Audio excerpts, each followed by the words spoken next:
Assalamualaikum warahmatullahi wabarakatuh. Halo semuanya, perkenalkan nama saya Angel Maria Carlos, dan di sini saya akan mempresentasikan hasil esai yang telah saya kerjakan dengan judul Skill Komunikasi dalam Politik, Analisis Gaya Komunikasi, dan Strategi Airin Nasmidiani untuk meraih dukungan publik. Alasan saya memilih judul tersebut dan alasan saya memilih Bu Airin Nasmidiani itu karena secara tidak sengaja saya pernah melihat video debat pemilihan gubernur 2024 Banten ya. Pada saat saya melihat debat tersebut, saya merasa amazed dan kagum melihat cara beliau mengkomunikasikan visi misi dan gagasan beliau di depan publik yang sangat efektif dan sangat baik menurut saya.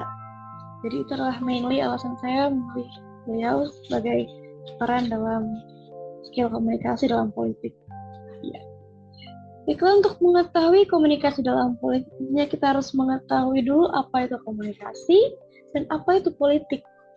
Di sini, untuk pengertian komunikasi, saya mengutip dua orang, yaitu pertama dari Asep Setiawan, dan menurut Hofland dalam Herianto Rumaru 2013 pada halaman kedua.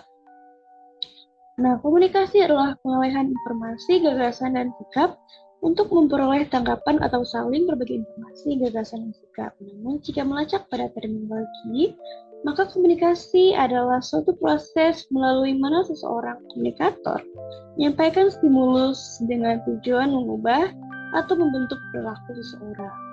Sedangkan politik, di sini saya mengutip menurut Delia Noer dalam Herianto Rumaru juga 2013 halaman 2, yaitu diartikan sebagai aktivitas atau sikap yang berhubungan dengan kekuasaan dan yang bermaksud mempengaruhi dengan jalan mengubah atau mempertahankan bentuk susunan tersebut.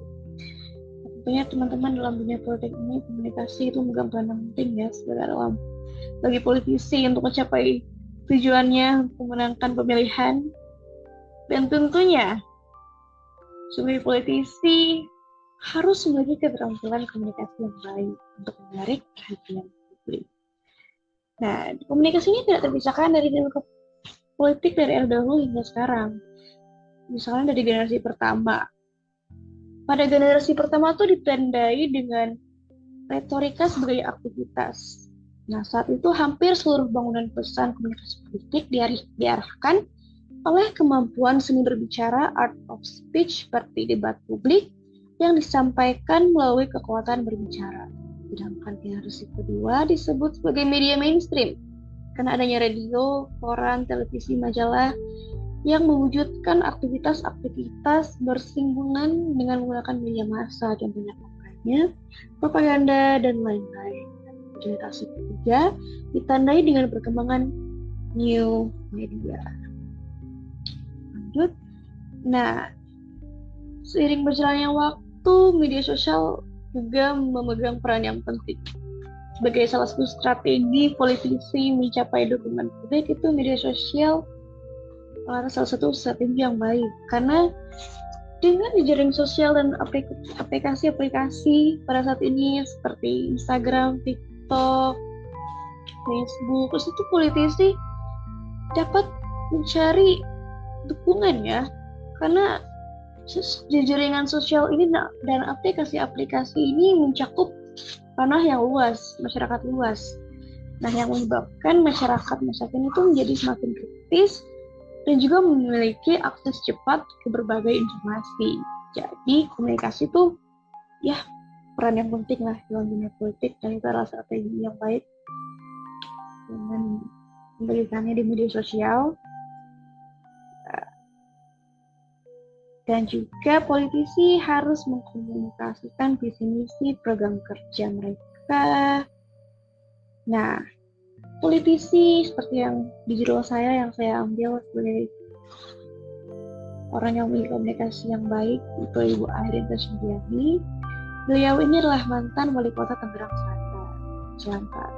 Selatan. Dan kita akan menganalisis penerapan keterampilan komunikasinya dan strategi yang dilakukan untuk meraih dukungan publik pada saat Pemilihan wali kota dan wakil wali kota Tangerang Selatan tahun 2010. Nah, pemilihan wali kota dan wakil wali kota Tangsel 2010 itu peristiwa yang bersejarah ya bagi Tangsel, karena sebelumnya tuh Tangsel tuh masih satu bagian dengan Tangerang. Namun pada 2003 berpisah bagian. Dan pemilihannya baru terjadi pada tahun 2010. Jadi antusias masyarakat Tangsel itu sangat terlihat ya dalam momen tersebut, karena itu adalah momen bersejarah yang pertama kali. Dan salah satu kandidatnya itu Ibu Airin Rasmidiani. Untuk masyarakat Tangsel sendiri ya, nama Ibu Airin Rasmidiani itu udah tidak asing lagi, karena beliau tuh pernah mencalonkan diri sebagai Bupati Tangerang. Namun sayangnya gagal dalam pemilihan tersebut. Di sini saya akan membacakan visi misi Ibu Airin untuk Tangsel. Yang pertama, visinya yaitu Tangerang Selatan Kota Madani. Terwujudnya Kota Tangerang Selatan yang mandiri, damai, dan asri, madani. Dan dari visi tersebut untuk mencapainya itu harus ada misinya ya. Di sini ada 6 misi. Yang pertama, dengan meningkatkan kualitas kehidupan masyarakat, lalu meningkatkan keharmonisan fungsi ruang kota yang berwawasan lingkungan, lalu menata sistem sarana dan prasarana dasar perkotaan, lalu meningkatkan pelayanan dasar pendidikan dan kesehatan masyarakat, lalu meningkatkan fungsi dan ruang kota sebagai sentra perdagangan dan jasa. Lalu terakhir, meningkatkan tata kelola pemerintahan yang baik dan bersih. Itu adalah visi misi Bu Airin. Nah, Bu Airin ini punya latar belakang dari hukum dan kesehatan, yang ini sangat berkolerasi dengan visi misinya ya teman-teman. Dan juga pada saat itu, Bu Airin memiliki pendekatan yang unik untuk berkomunikasi dengan masyarakat agar menciptakan citra yang positif. Nah, di sini ada strateginya, yaitu memanfaatkan media massa sebagai saluran kampanye beliau, karena dianggap paling efektif dengan iklan di media cetak yang dapat memberikan citra positif kandidat dan masyarakat.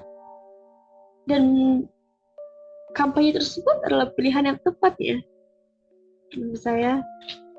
Nah, dalam wawancaranya dalam koordinator tim sukses Airin, beliau menjelaskan bahwa Ibu Airin menggunakan 2 jenis media massa, yaitu pertama media lini atas above the line dan media lini bawah below the line. Nah, apa sih perbedaan media lini atas dan media lini bawah above the line dan below the line? Nah, kalau media lini atas itu bisa mencakup masyarakat luas, cakupannya lebih luas daripada media lini bawah. Nah, itu perbedaannya. Media lini bawah tuh cakupannya secara langsung, jadi berbeda ya. Nah, seperti yang saya jelaskan tadi, media lini atas daya jangkau yang luas dalam waktu serentak, jadi mudah mempromosikannya. Namun tentunya ada kendalanya. Kendalanya itu masyarakat Tangerang Selatan tidak selalu membaca surat kabar atau nonton televisi setiap harinya. Nah, sedangkan media lini bawah itu daya jangkaunya terbatas dengan cara penyampaian langsung. Jadi memanfaatkan stiker, poster, spanduk, baliho yang disebarkan hampir di seluruh daerah Kota Tangerang Selatan. Yang tentunya bermanfaat ya, karena dapat dipasang di mana-mana, di daerah-daerah terpencil pun bisa. Dan juga ada tantangannya. Nah, di media lini bawah tuh hanya menampilkan gambar pasangan calon kandidat saja. Jadi misi-misi atau pesan dan informasi yang ingin disampaikan tuh terbatas. Itu tantangan media lini bawah. Nah, Ibu Airin juga punya strategi lain, yaitu tampil di depan media. Nah, di sini beliau tentunya ada persiapan cara berpakaian hingga berbicara dengan menghadiri pemberitaan mengenai program kerja beliau dan visi misi dan kegiatan-kegiatan yang berinteraksi langsung dengan rakyat. Jadi dengan hadirnya beliau di program tersebut, dengan membahas program kerja dan visi misi itu, masyarakat menjadi lebih paham isi dan misi dari beliau tersebut dan program kerjanya. Jadi familiar lah.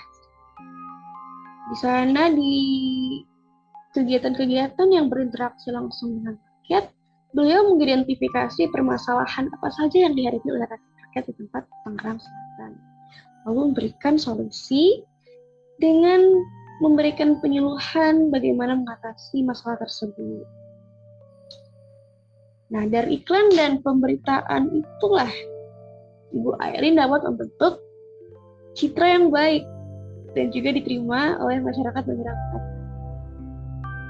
Lanjut. Nah, tentunya bukan cuma iklan-iklan doang atau poster-poster baliho aja ya. Untuk mencapai keberhasilan, tidak hanya mengandalkan media massa, tapi juga mengandalkan keterampilan dan gaya komunikasi yang diterapkannya untuk membentuk pandangan masyarakat pada dirinya. Nah, Ibu Airin ini sosok yang selalu menitik beratkan pada keseraan serta keterbukaan antar sesama, memandang status. Jadi mau kamu pejabat, mau kamu warga biasa itu sama saja di beliau.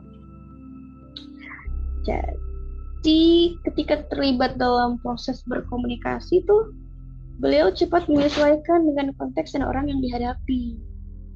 Hal ini menunjukkan bahwa beliau itu memiliki gaya komunikasi yang adaptif dan fleksibel. Jadi bisa berbaur dengan siapa saja. Dan pembahasannya tentunya nyambung dan dimengerti oleh orang yang kita komunikasikan, antara komunikan dan komunikator. Namun walaupun begitu, Ibu Airin juga ada sikap tegas ya, untuk menyampaikan pendapat atau keputusan secara langsung, jelas, dan direktif, tanpa berbelit-belit dengan bahasa yang tentunya harus mudah dipahami oleh masyarakat.